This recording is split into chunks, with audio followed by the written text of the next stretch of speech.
wabarakatuh. Sebelumnya, perkenalkan nama saya Eka Wardani Safira dengan NIM 2240269, Program Studi Perbankan Syariah, mata kuliah Kajian Teks Arab. Di sini saya akan menjelaskan hasil review saya dari kelompok 7 dan kelompok 7 sampai kelompok 12. Materi yang akan saya bahas yaitu yang pertama ada perkara yang membatalkan sholat, yang kedua ada sholat berjamaah, dan yang ketiga ada sholat hari raya, dan yang keempat ada sholat dalam keadaan genting, yang kelima ada zakat, dan yang terakhir ada nisab zakatnya emas. Baik, langsung saja materi yang pertama akan saya sampaikan, yaitu tentang perkara yang membatalkan sholat. Ada beberapa perkara yang membatalkan sholat. Yang pertama, berbicara dengan sengaja. Yang kedua, gerakan di luar gerakan sholat yang dilakukan secara berulang-ulang atau terus-menerus. Dan yang ketiga, ada terkena hadas. Hadas ini baik hadas besar maupun hadas kecil, semisalnya kayak kentut. Yang keempat, ada terkena najis, yang bukan najis marfu. Apabila najis itu adalah najis yang kering, yang menimpa baju, maka langsung dikibaskan saja, dan sholatnya itu bisa tetap dilanjutkan. Yang kelima, ada sengaja membuka aurat. Yang keenam, terjadinya perubahan niat, misalnya bersikeras dari hatinya untuk membatalkan dan keluar dari sholat. Yang ketujuh, ada berbalik kiblat dengan sengaja. Misalnya membalikkan arah dadanya dari arah kiblat, kecuali orang-orang itu benar-benar tidak mengerti tentang aturan ini. Yang kedelapan, ada makanan atau minuman, baik sedikit maupun banyak, kecuali orang itu tidak mengerti sama sekali tentang peraturan ini. Yang kesembilan, tertawa berbahak ketika melakukan sholat. Sedangkan senyum itu masih diperbolehkan, asalkan jangan terpaksa dan tetap berniat untuk segera menahan dan segera berhenti dari senyuman itu. Yang ke-10 ada ridah. Ridah atau murtad bukan lagi muslim akibat ucapan, perbuatan, atau memiliki pandangan hidup yang bertentangan dengan Islam. Selain ada perkara yang membatalkan sholat, dan ada pula perkara yang tidak membatalkan sholat. Yang pertama, mencegah orang lewat di depan ketika sholat. Yang kedua, membunuh hewan. Membunuh hewan di sini tuh maksudnya, jika kita sedang sholat, lalu ada hewan yang beracun atau membahayakan, maka kita boleh membunuhnya. Yang ketiga ada al-fathu atau makmum yang mengoreksi bacaan imam yang keliru. Dan yang keempat, menjawab salam dengan isyarat. Dan yang kelima, membersihkan tempat sujud jika ada debu asalkan cukup sekali dan tidak berulang-ulang. Yang selanjutnya, perkara yang dimakruhkan dalam sholat. Salah satu hal yang dimakruhkan dalam sholat adalah bermain-main dengan tangannya, bajunya, janggutnya, atau yang lainnya tanpa ada maksud yang disyaratkan, misalnya untuk menyeka keringat atau batu kecil dari wajahnya. Apabila gerakan yang dilakukan oleh orang pelaksana sholat masih dalam kategori wajar, maka gerakan itu tidak dimakruhkan. Adapun perkara yang dimakruhkan dalam sholat, yang pertama ada menjentikan jari dan mengepalkan tangan, tolak pinggang dan banyak melirik, duduk bertinggang, rambut di belakang kepala, mengangkat baju bagian bawah, menyelesaikan bacaan ayat Al-Quran ketika sudah ruku, dan melakukan sholat di belakang shaf yang tidak terisi. Yang selanjutnya ada tuntunan sholat apabila ada tertinggal atau terlupa. Apabila yang tertinggal adalah tuntunan sholat fardu dan rukun sholat, maka dianggap tidak sah apabila melewatkannya sudah jauh. Tetapi apabila terlewatkannya masih dekat, maka segeralah ke posisi terakhir yang terlewatkan dan melanjutkan sholatnya. Itu jika memang benar-benar lupa dan bukan karena disengaja. Apabila ditinggalkan karena disengaja agar sholatnya cepat selesai, maka sholat tersebut itu tidak sah. Baik, materi yang kedua tentang bab sholat jamaah. Yang pertama ada sholat berjamaah. Sholat berjamaah ini menurut bahasa terdapat dari dua pengertian, yaitu berdoa dan bersolawat. Sedangkan secara istilah, sholat itu merupakan suatu ibadah yang mengandung perkataan dan perbuatan tertentu yang dimulai dari takbir dan disudahi dengan salam.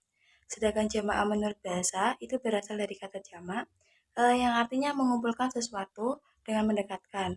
Sedangkan kalau secara umum berjamaah itu sholat yang dilakukan kaum muslimin secara bersama-sama yang sedikit-sedikitnya itu dari dua orang, yaitu antara imam dan satu lagi yang adalah makmum. Dan adapun syarat-syaratnya dalam sholat berjamaah, yang pertama ada mengikuti semua gerakan imam, yang kedua ada harus niat menjadi makmum, dan yang ketiga tidak berdiri lebih depan dari imam, yang keempat tidak mendahului gerakan rukun fi'il imam. Yang kelima ada sholat makmum harus sama dengan sholat imam. Dan yang keenam ada jarak antara imam dan makmum. Dan jaraknya itu antara pokoknya tidak boleh dari 300 hasta. Dan yang terakhir ada tidak ada dinding yang memisahkan antara imam dan makmum. Selain itu juga ada keutamaan sholat berjamaah. Yang pertama ada sholat jamaah 27 lipat dari sholat sendirian. Dan yang kedua ada kebebasan dari api neraka dan kemunafikan bagi barang siapa yang melaksanakan sholat berjamaah selama 40 hari tanpa bolong. Dan yang ketiga ada barang siapa yang sholat subuh berjamaah, maka dia berada dalam jaminan dan perlindungan Allah sampai waktu sore. Yang kedua ada sholat jamak dan qashar. Pengertiannya, sholat jamak itu merupakan dua sholat fardu yang dikerjakan pada satu waktu, seperti zuhur dan asar dikerjakan pada waktu zuhur atau waktu asar. Dan sholat jamak ini dibolehkan karena ada dalam perjalanan atau musafir. Hukum melaksanakan sholat jamak adalah boleh. Sedangkan kalau qashar itu merupakan sholat yang diringkas. Artinya, sholat fardu yang asalnya 4 rakaat diringkas menjadi 2 rakaat. Adapun macam-macam sholat jamak, yaitu ada jamak takdim dan jamak takhir. Di mana jamak takdim itu penggabungan sholat yang dilaksanakan pada waktu sholat yang pertama. Misalnya ada sholat zuhur dan asar, maka yang dikerjakan adalah sholat zuhur. Dan kalau jamak takhir itu merupakan sholat yang dilaksanakan pada waktu sholat yang terakhir. Misalnya sholat zuhur dengan asar, maka sholat asarnya yang dilakukan terlebih dahulu. Baik, yang ketiga ada sholat Jumat. Pengertian sholat Jumat. Sholat Jumat adalah sholat jamaah yang diwajibkan bagi kaum laki-laki yang telah balik dan berakal. Sholatnya itu dilaksanakan 2 rakaat sesudah khutbah pada waktu zuhur di hari Jumat. Hukum bagi sholat Jumat itu fardu ain. Hukum yang menghadiri sholat Jumat adalah wajib bagi setiap muslim laki-laki, kecuali 4 orang, yaitu budak, wanita, anak-anak, dan orang sakit. Adapun syarat wajib dalam sholat Jumat. Yang pertama ada beragama Islam, yang kedua ada laki-laki, tidak diwajibkan bagi Jumat atas perempuan, dan yang ketiga ada balik berakal dan tidak wajib sholat Jumat bagi orang gila, dan yang keempat ada tinggal menetap bukan musafir, tidak wajib sholat Jumat bagi orang yang dalam perjalanan, dan yang kelima ada tidak sakit atau terkena uzur syar'i. Adapun syarat sahnya yaitu dilakukan pada waktu zuhur dan dilaksanakan di area pemukiman warga, bisa dilakukan secara berjamaah, tidak berbarengan dengan sholat Jumat lainnya di satu desa, dan didahului dengan 2 khutbah. Yang ketiga, tentang bab sholat hari raya. Yang pertama ada pengertian. Makna kata id itu secara bahasa berarti out, yaitu kembali. Maksudnya yaitu kembali mendapatkan kebahagiaan dan kesenangan pada setiap tahun. Dengan demikian, sholat id itu sholat sunnah yang dikerjakan pada tanggal 1 Syawal dan setelah puasa Ramadan itu untuk sholat Idul Fitri. Dan kalau untuk 10 tanggal 10 Dzulhijjah itu untuk Idul Adha. Waktu pelaksanaan sholat id itu diawali sejak matahari mulai meninggi sampai tergelincirnya secara sempurna. Adapun bagi sholat Idul Adha, itu lebih diutamakan dikerjakan pada awal waktu, sehingga memungkinkan para jamaah untuk menyembelih hewan kurbannya setelah mengerjakan. Dan sedangkan kalau Idul Fitri itu diutamakan untuk mengakhiri waktu pelaksanaannya, sehingga para kaum muslimin dapat mengeluarkan zakat fitrah mereka. Adapun sunah-sunah yang dilakukan dalam sholat id antara lain, yang pertama disunahkan untuk dilakukan berjamaah, dan yang kedua rakaat takbir pertama itu ada 7 kali setelah doa iftitah dan sebelum membaca Al-Fatihah, sedangkan rakaat kedua itu takbirnya sebanyak 5 kali sebelum membaca Al-Fatihah. Dan yang ketiga ada mengangkat kedua tangan setinggi bahu pada setiap takbir, dan yang keempat membaca tasbih di antara beberapa takbir, dan yang kelima mengeraskan bacaan kecuali makmum, dan yang keenam khutbah 2 kali setelah sholat, keadaan khutbahnya itu seperti khutbah dalam sholat Jumat, dan yang ketujuh pada khutbah pertama hendaknya dimulai dengan takbir sebanyak 9 kali, dan yang kedelapan hendaklah di dalam khutbah hari raya ini diterangkan tentang zakat fitrah, dan pada hari raya Idul Adha diterangkan tentang hukum-hukum berkorban. Baik, materi yang keempat yaitu tentang sholat dalam keadaan genting atau ketaukatan. Yang pertama pengertian. Sholat khauf itu adalah bentuk sholat yang khususnya yang memungkinkan dilakukan modifikasi tertentu pada format atau aturan sholat biasa. Atau sholat khauf ini berbeda dengan aturan sholat biasa. Adapun perbedaannya itu antara lain, yang pertama, jumlah rakaat sholat khauf itu lebih sedikit daripada sholat biasa. Sholat khauf itu hanya terdiri dari dua rakaat, sedangkan sholat biasa itu terdiri dari 4 rakaat. Yang kedua, sholat khauf itu dapat dilakukan dalam keadaan berdiri, posisi duduk. Jika umat muslim merasa kesulitan untuk berdiri, maka ia dapat melakukan sholat khauf itu dengan posisi duduk. Bahkan dalam sholat khauf itu diperbolehkan sholat dalam bergerak, baik berjalan atau berlari dalam situasi perperangan. Dan yang ketiga, sholat khauf itu dapat dilakukan cepat atau lambat, tergantung pada situasi yang dihadapi. Jika umat muslim masih terancam, maka ia dapat melakukan sholat khauf itu dengan cepat. Namun, jika situasinya memungkinkan, maka ia dapat melakukan sholat khauf itu dengan lambat. Yang kedua ada penyebab diperbolehkan sholat khauf. Yang pertama ada situasi perang atau konflik. Ketika umat muslim berada dalam situasi perang atau konflik yang mengancam keselamatan, sholat khauf ini diperbolehkan agar umat Islam itu tetap menjalankan ibadah tanpa mengorbankan keselamatan mereka. Dan yang kedua ada ancaman keamanan.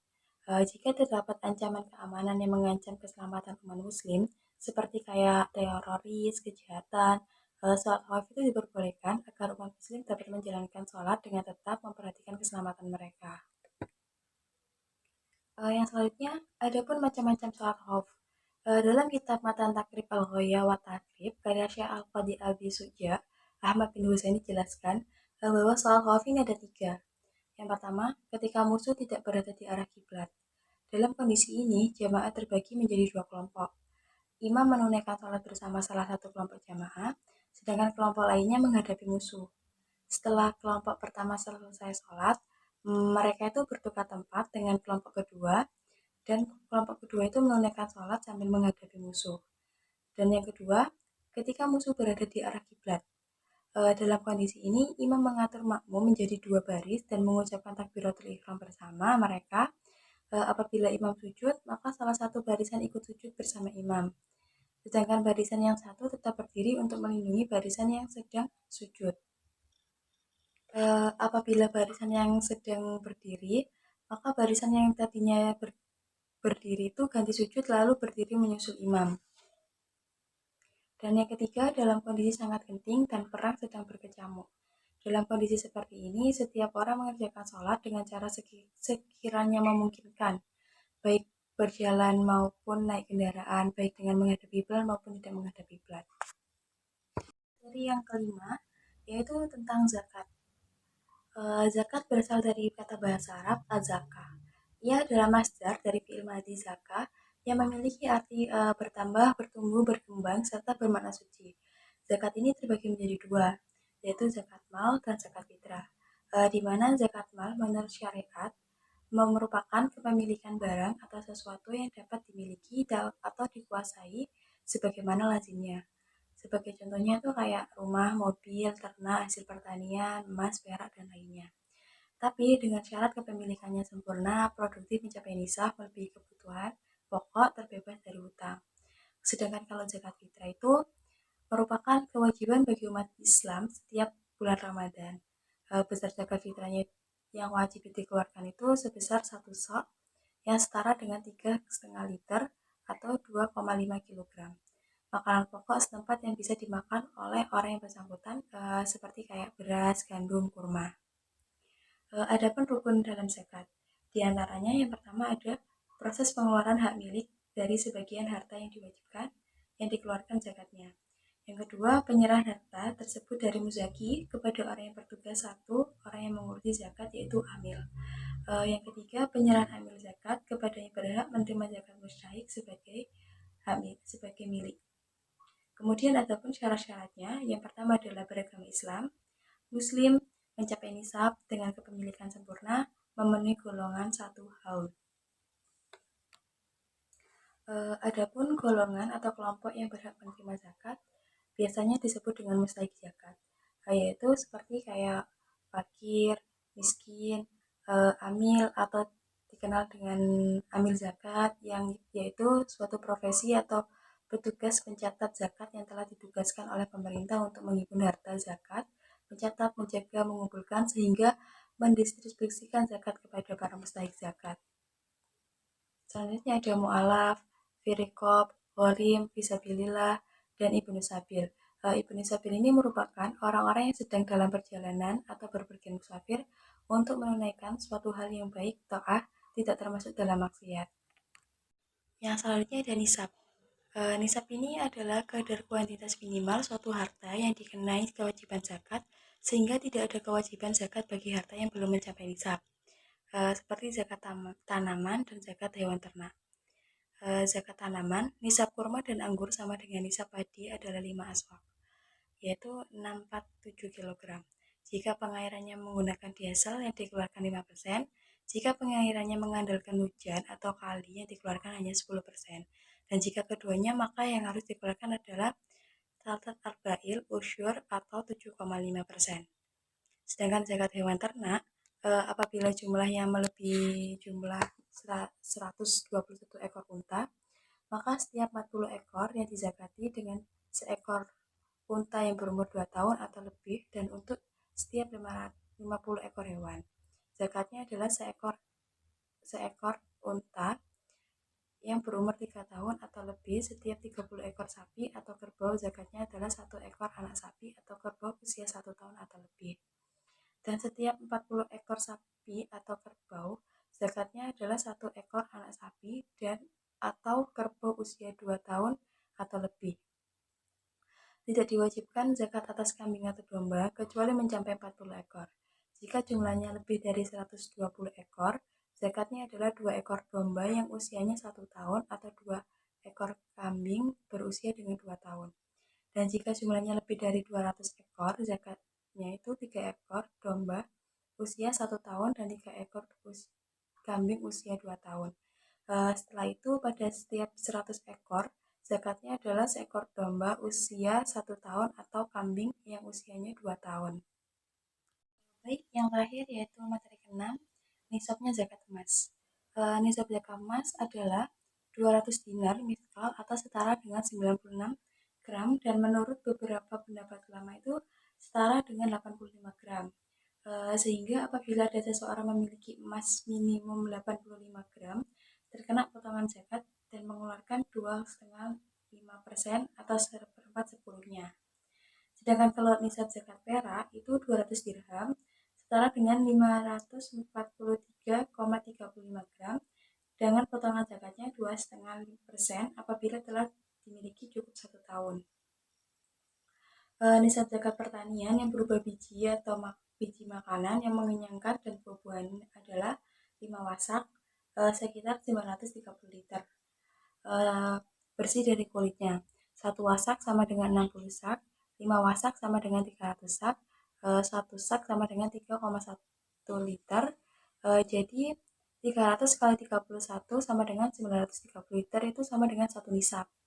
Sedangkan kalau zakat 1/10 wajib untuk hasil biji-bijian dan buah-buahan yang disirami air hujan dan air mata. Sedangkan untuk hasil biji-bijian atau buah-buahan yang disirami dengan biaya dan tenaga, maka zakatnya sebesar setengah dari 10.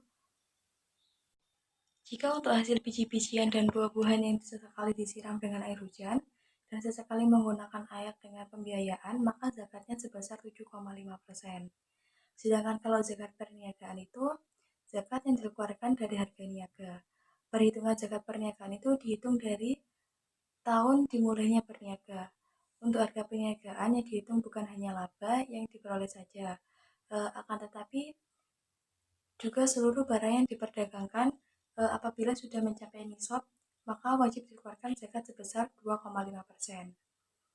Kemudian zakat hasil tambang. Zakat hasil tambang ini batasnya sama seperti dengan zakat hasil perniagaan, yaitu 20 dinar emas atau setara dengan 85 gram atau 200 dirham perak, namun tidak disyaratkan dengan adanya haul atau 1 tahun. Pengeluaran zakat hasil tambang ini dilakukan ketika emas atau perak hasil tambang telah dimurnikan dan tidak tercampur lagi dengan pesisir, kerikil, atau sejenisnya. Kemudian ada rikas. Rikas ini emas atau perak yang ditanamkan oleh kaum jahiliyah. Kaum jahiliyah itu kaum yang sebelumnya Islam. Apabila kita mendapatkan emas atau perak yang ditanamkan oleh kaum jahiliyah itu, maka wajib kita mengeluarkan zakat sebanyak 1/5 atau 20%. Kemudian ada zakat fitrah. Zakat fitrah ini zakat yang wajib dikeluarkan setiap oleh umat muslim pada hari raya Idul Fitri yang berupa makanan pokok seperti kayak beras, gandum. Kemudian ada syarat wajib zakat. Yang pertama Islam. Orang yang tidak beragama Islam tidak wajib mengeluarkan zakat. Yang kedua, lahir sebelum terbenam matahari pada hari penghabisan bulan Ramadan. Dan yang ketiga, mempunyai lebihan harta dari keperluan makanan untuk dirinya sendiri dan untuk yang diwajib dinafkainya. Adapun golongan atau kelompok yang berhak menerima zakat, itu biasanya disebut dengan mustahik zakat, yaitu ada fakir, miskin, amil, mu'alaf, firikob, ghorim, fisabilillah, dan ibnu sabil. Dan ada pula orang yang tidak boleh diberi zakat, seperti orang kaya. Orang kaya memang tidak berhak mendapatkan zakat. Yang kedua, non-muslim, para ulama sepakat bahwa zakat tidak boleh diberikan kepada orang kafir yang memerangi orang murtad atau orang ateis. Yang ketiga, kerabat atau orang dalam tanggungan yang berzakat, suaminya tidak boleh memberikan zakatnya kepada istri, karena seorang suami wajib untuk menafkainya.